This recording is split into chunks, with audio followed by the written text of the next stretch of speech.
One of my family memories is our first and actually our only camping trip that we ever took.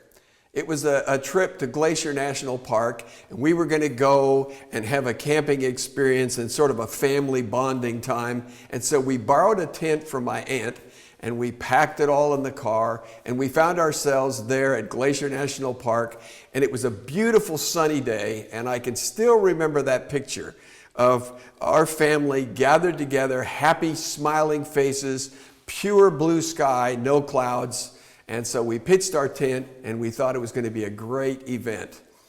We didn't realize that there were thunderstorms that came in the mountains. And so in that evening, all of a sudden, when we're tucked in bed, the rain starts to come, the lightning strikes.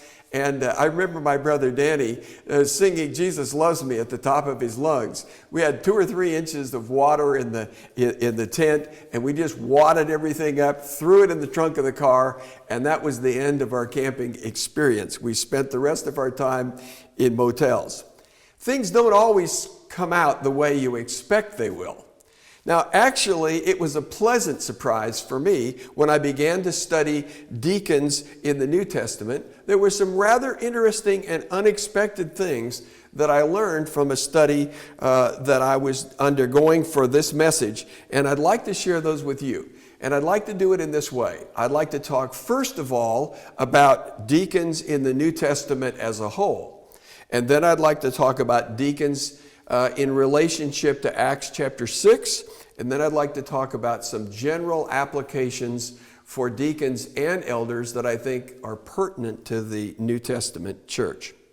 So if you were to turn in your concordance and you were to look up the word deacon, you would discover that actually it's the plural. Deacons occurs 5 times in the entire New Testament. Once it's in Philippians chapter 1 and verse 1. It's clearly referring to deacons.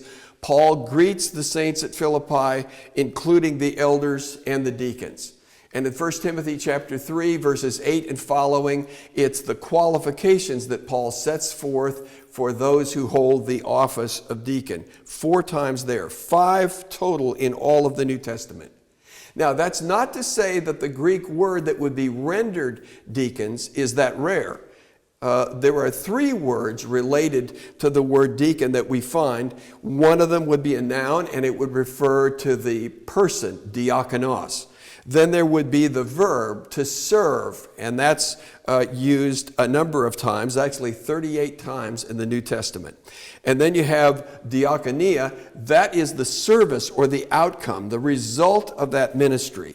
So 101 times in the New Testament, there is a word related to deaconing, and yet it's only translated deacon 5 times. That tells us, I think, something we need to keep in the back of our minds. Now, what I'd like to do is turn your attention to 1 Timothy chapter 3 and Titus chapter 1, and I'd like to look at the qualifications that Paul sets down for the office of elder and for the office of deacon.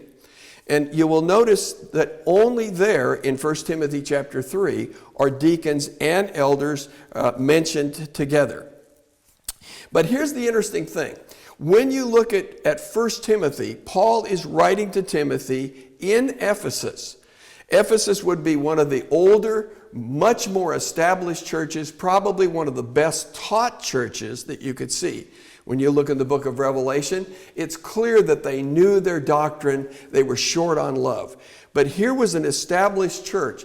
It's interesting to me that Paul does not say to Timothy that he is to appoint elders or deacons. What he does is set the qualifications out for elders and deacons. And in my opinion, it's because some of those functioning in that capacity were probably not qualified and should have been removed. When you come to Titus, you come to a man who is in Crete, and now there are a whole bunch of new churches that have just been planted and born. And Paul says to Titus that he is to appoint elders there in those churches in Crete. Here's the interesting thing. He does not mention deacons, and he does not instruct him to appoint deacons. So deacons were not instructed to be appointed in 1 Timothy 3. They are not instructed or even mentioned in Titus chapter 1. I find that rather interesting.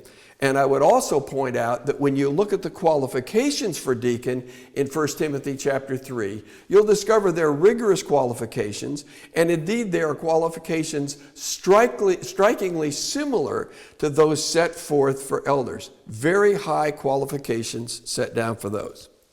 Now here's the other interesting thing, and I really did not notice this until I studied it for some time.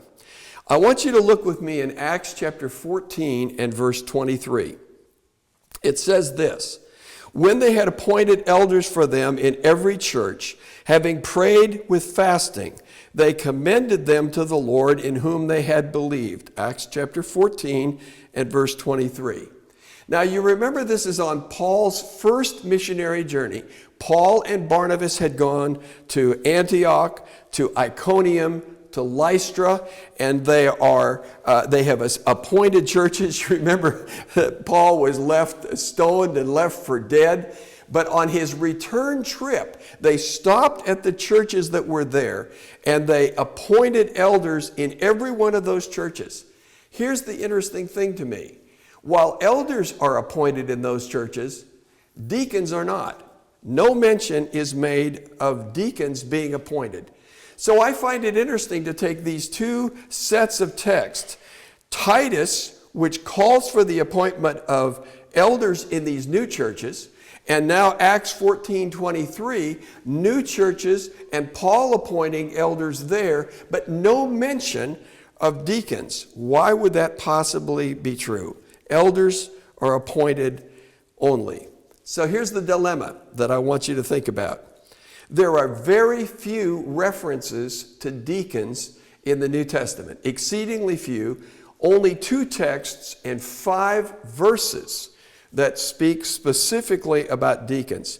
There are no clear job descriptions that are set forth for deacons. When you look in the New Testament and you see the whole concept of eldering and shepherding, you see a pretty broad set of descriptions that says, here's the way in which elders ought to function. We don't have that description with respect to deacons. And the question is, why not? Why are deacons not given a job description as we see? So here you have our dilemma. Few references. When you find elders and deacons described in Paul's epistle to Timothy and Titus, you find that while elders are to be appointed in a new church, deacons are not. That same thing takes place in Acts 14 and verse 23. So what is it about this office of deacon? What is it that we need to know about that job, that function, and why do we have these sort of vacant spots where it seems that there's a lack of definition that most of us would like to have? And I need to tell you that most people would go to Acts chapter 6 to find that set of definitions. I want to go there in our next session as well. I believe that Acts chapter 6, verses 1 through 6, is very instructive. But I believe it's instructive in a very different way than we may be inclined to expect. So if you'll stay with me, I'd like to go in our next session to Acts chapter 6, verses 1 through 6, and talk about the relationship of that text to deacons and elders.